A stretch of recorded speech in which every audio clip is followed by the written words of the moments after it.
ฐมนาคาดังวิญญาวิษณุพระทรงศีลเจ้าเมืองนาคินผู้ครองดินแดนวังบาดาลนาครา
กาลาน้องเพิง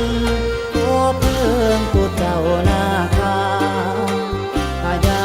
อนันตศีสาวอนวา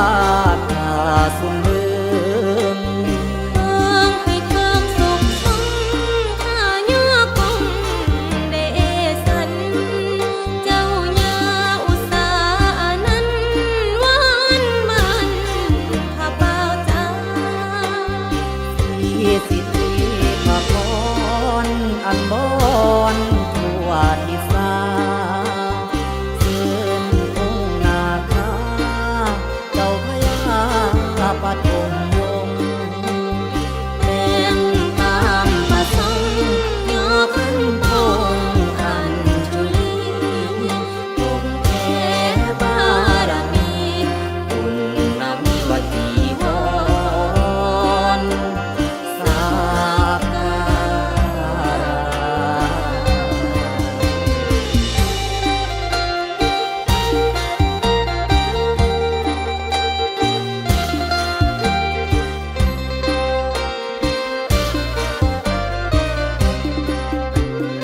มีที่เดชถือสาเจ้าพญานาคราชตนใหญ่พันปองสองงามเลื่อมใสผู้มีใจ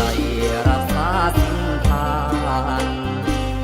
ถ้าจะน้อมบายวางแต่งเอทานปองบายสีคุณค่าพระลาถึงนี้คือวันดีสีสุขวานจิตใจ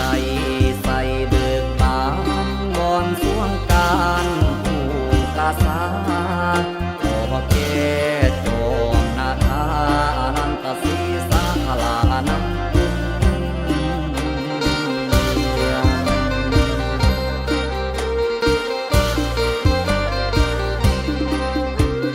การบัดนี้สมควรบรบวนต่างล้วนสถาคำควงเขตนาคราอันเส้นมาทั่วแดนทิศาเจ้าย่าอุตสานั้นข้าย่อขันมาลาเนื้อเสียนวันดีสีจังมาเวียนถูกต่างเพิ่นนำอัน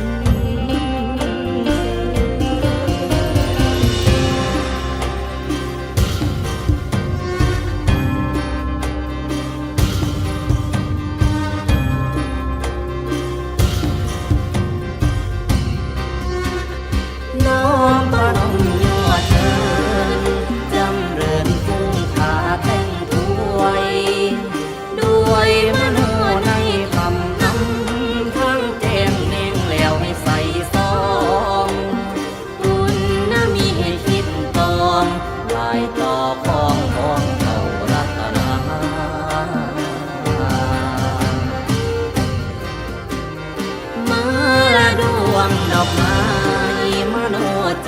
กาย